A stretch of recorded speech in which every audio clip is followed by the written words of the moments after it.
Hi, it's Dwyer, gamblersadvisory.com, a free site, bettingangle.us, a free site. Today is December 2nd, 2025. Remember, the opinion you should follow should be your own.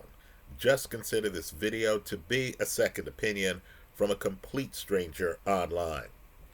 Folks, this is one man's opinion.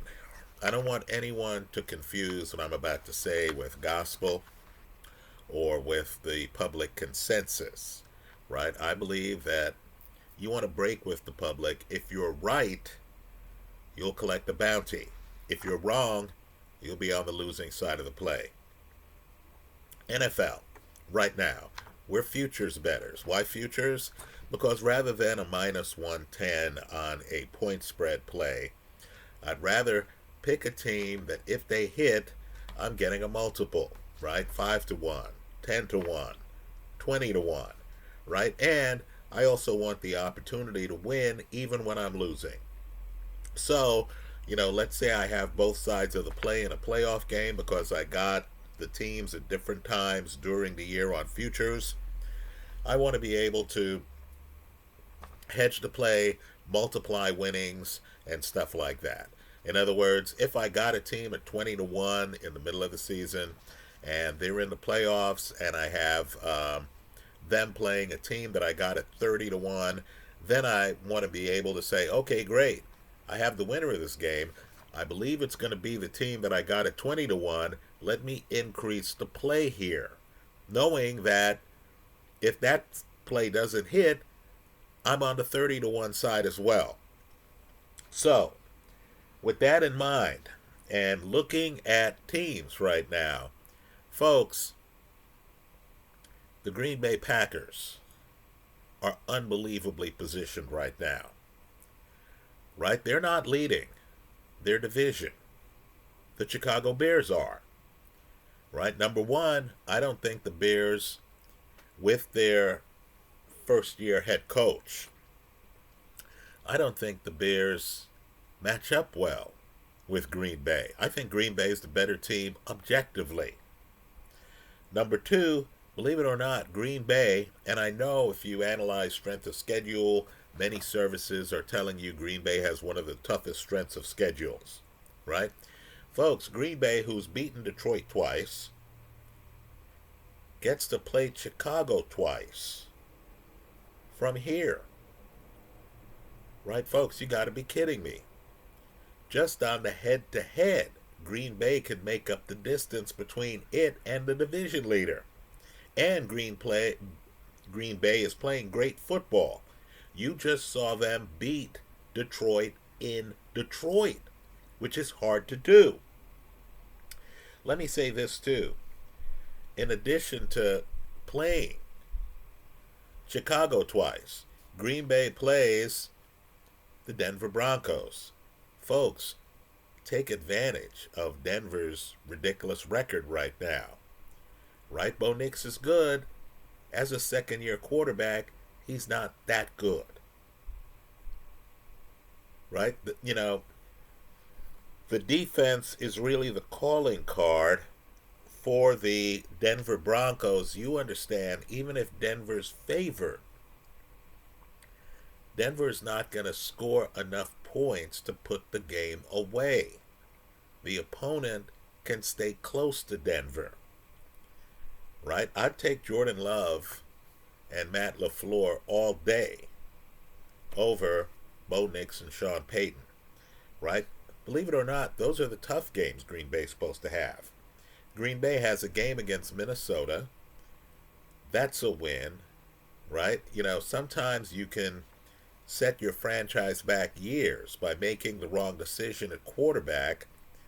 Minnesota had Sam Darnold in the building. He knew the stadium and was a winner with the Vikings. They, of course, let him go to Seattle.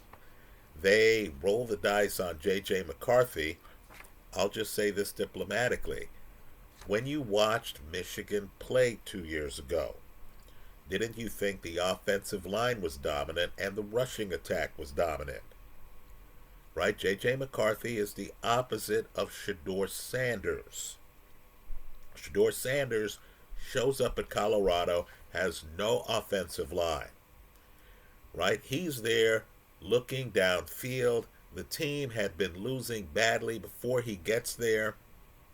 He's carrying the team, right? I believe you and I could have played quarterback for Jim Harbaugh's Michigan Wolverines, right? I'm handing the ball off to running backs. They're gaining most of the yards. My numbers aren't spectacular, right? This isn't the guy. Shedeur Sanders in Cleveland is right at home, isn't he? Right? The offensive line is leaky. He's supposedly not getting along with Jerry Jeudy. Somehow, Shedeur's throwing the ball downfield and making it work. I'm not saying his stats are that great, but what I'm saying is you never got the feeling, even with Travis Hunter on Shedeur's team in college, you never got the feeling that Shedeur Sanders was a product of the talent around him. Right? The problem with the NFL draft is we look at these guys with great offensive lines, with, first round teammates, and we think they can play quarterback in the National Football League when the guy wasn't asked to dissect defenses in college. So let me just say, Green Bay, in addition to playing the Vikings, they also play the Ravens. Folks, as I make this video, I want you to look at the point differential on the Ravens. I don't think the defense is there. I don't think the Ravens are remotely close to Green Bay right now. Right? Derrick Henry, folks, he's either injured or he's lost a step. Right? So to me, right here, and it's not apparent, this is a heist. In other words, people are reading headlines and they look up remaining schedule.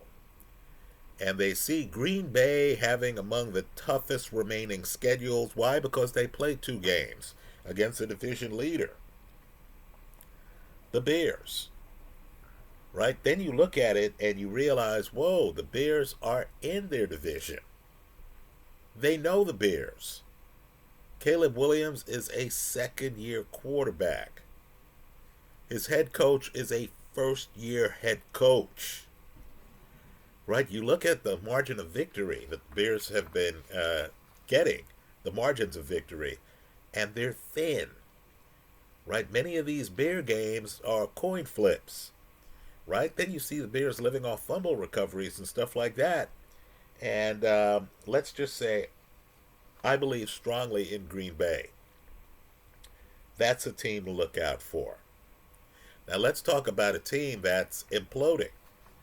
I thought they were the best team in the AFC a couple weeks ago. Made a video about them. Of course, Daniel Jones, we're now learning, has a broken femur.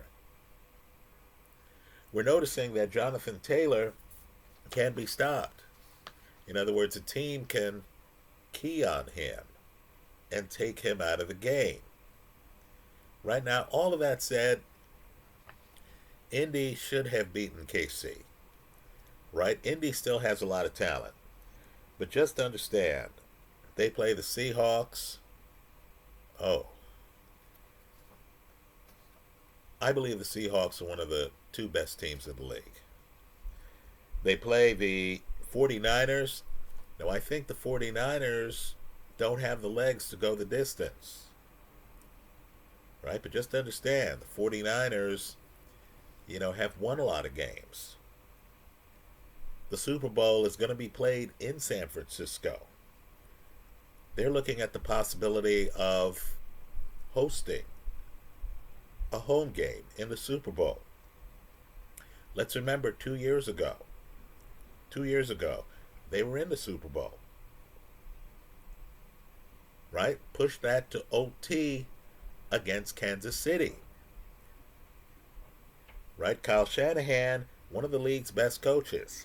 I would argue, and I know people can disagree with me, Brock Purdy's one of the league's best quarterbacks.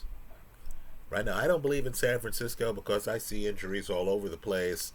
I think there's dysfunction beneath the surface. right? Pick your wide receiver who had problems with Kyle Shanahan this year. Brandon Ayuk's on his way out of town. Juwan Jennings, who granted has had problems with other people, at one point was upset with Kyle Shanahan. Some of the team leaders are, on the sidelines, out for the season. I don't think the Niners have enough.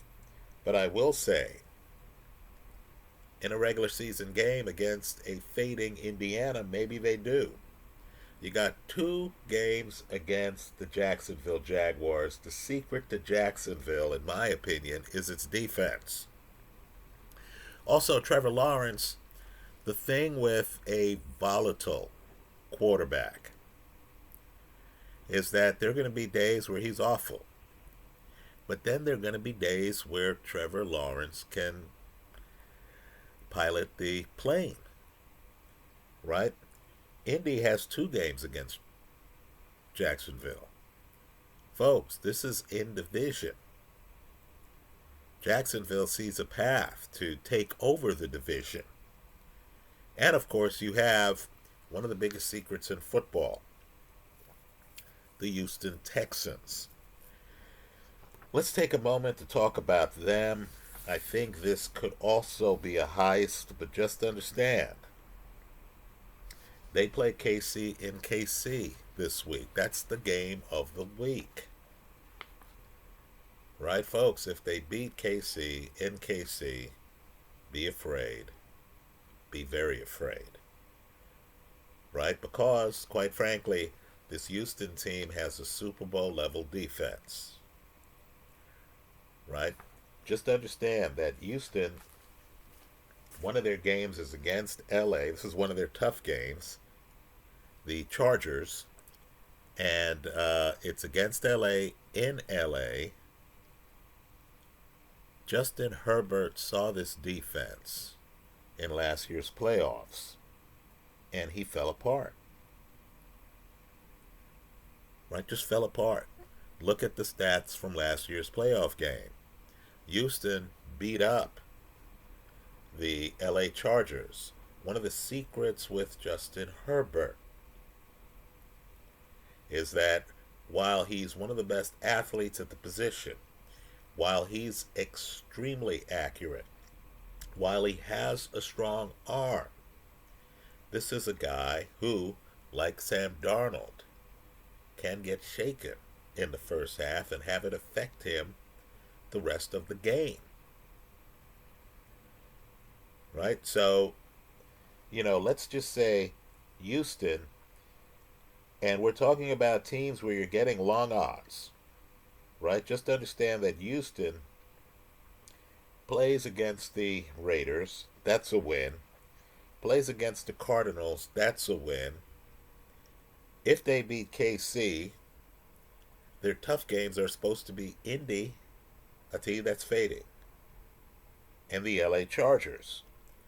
You don't want to face this Houston team in the playoffs. Defense travels. Also, look at CJ Stroud. Folks, he's made the playoffs multiple times already. Right? This is a quarterback who's not going to be stunned by being in the playoffs. You don't have that level of confidence with a Caleb Williams or a Drake May. Right? Let's talk about some other ideas. Look, I have money on Pittsburgh. I was here when they didn't even have Aaron Rodgers, saying, wow, these odds are ridiculous. You were getting, up to 60-1 on the Steelers to win it all. Right? Understand, when you're getting huge odds like that, you can bet against the Steelers in the playoffs and cash out. Right? Steelers lose, you say, oh man, that's 60-1. I gave away half of that bet. You're still bringing home, what, 30-1? So, let me just say this. Aaron Rodgers is lashing out at wide receivers now. Those offensive team meetings have to be a little bit tense. I don't know what's going on with Steeler fans, but there's a contingent that's here online. apparently unaware that Mike Tomlin has never been below 500 as a Steeler head coach. They're demanding that Tomlin be fired, right? A lot of dysfunction in Steeler land. But here's what you need to know: the Steelers have a great schedule. I mean, a great schedule, right? The Steelers, for example, play the Ravens twice. Folks, don't get confused and believe the Ravens are the team you've watched the last few years.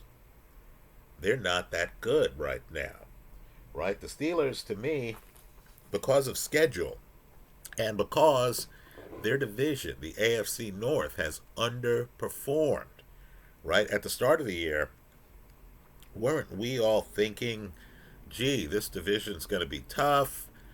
You got Lamar, you have Aaron Rodgers, you got Joe Burrow, right? You knew privately about Cleveland's defense, and here they are struggling to have teams above 500, right? So let me just make a point here. The Steelers are going to lose to the Detroit Lions, right? They play Detroit in Detroit. But the Steelers play the Ravens twice, the Dolphins. Folks, that's a volatile team. I know they're coming off a win. That's a volatile team. And let's not get too carried away with the win, right? That was against who? Atlanta? Then, of course, the Steelers play Pittsburgh, right? Take the under in that game. My point to you is simply Tomlin is familiar with the Ravens and Cleveland. Tomlin should beat Miami. Folks, that's 4 wins, right? That's 4 wins. Let me make another point, too. Carolina just won. Carolina has a surprisingly good record right now, right? Folks, don't waste your money. Don't get confused by touchdowns on 4th down that are high risk, right? You need to look at the point differential. For all of Carolina's success, Carolina has a negative 50 point differential, right? To me, I would think twice before picking a team that has a negative point differential. Let me say this. Let me jump back to Houston here. Houston plays KC and KC. That's yet another must-win game for Andy Reid and Pat Mahomes, right? Pay close attention to Kansas City. If KC loses that game, the season's even more over than it seemed before, right? But just understand, the only reason KC has a pulse is because, in my opinion, Indy's floundering. We all know that Buffalo, whose defense looked great this last weekend, doesn't really have an industrial grade defense, right? And that Josh Allen is really a improviser in a sport where in the playoffs improvising is hazardous, right? So Kansas City, just food for thought. They play the Titans. I think that's a win. They play the Raiders. I think that's a win. They play Denver. Folks, they have a debt to repay, right? That first game was close. Blown coverage in the secondary allowed Bo Nix to make a key pass late in that game. I think they beat Denver. Then they have a game against the LA Chargers, right? Folks, the Chargers, high volatility, right? I think Andy Reid understands Justin Herbert, since they've been in the same division for a while. And Andy Reid's going to have blitzes and complications for Justin Herbert early in that game, right? Herbert, of course, not quite 100%. He broke his hand. The camera, as he left the field, caught how his finger was all bent up, right? So he's wearing a protective glove. Now, for some quarterbacks, that wouldn't matter, right? I believe it'll matter for Justin Herbert. I think this is the Ferrari who, if he has a little less air in one of the tires, might not be able to operate. So, those are the insights I'm looking at. Let me say this too, Detroit. Folks, you don't want to play Detroit at home. Detroit at home is competitive against anybody in the league. Now, Detroit is playing Dallas at home. Detroit's playing the Steelers at home. These are the noteworthy games Detroit has left, right? The one game I think they have problems with are the Rams on the road. But I need for folks to figure out that, the Rams play in warm weather. I believe Detroit is the team that needs to be either indoors or in warm weather. Right? I think Detroit is going to be fine, especially if the Bears lose the top perch. I think Detroit has enough to win a shootout with Dallas, to beat a Steeler team indoors. I think Detroit's okay. Those are my thoughts. Green Bay is really a team to me that's underrated here. The winner of Kansas City, Houston, especially if it's Houston, because Houston has a defense that's a cut above KC's defense, is going to be extremely well positioned. I think Indy has a tough schedule. They're going to have to show us that they're still the exciting team they seem to be in September and October. Those are my thoughts. Let me hear yours in the comment section of this YouTube video. Thanks for stopping by.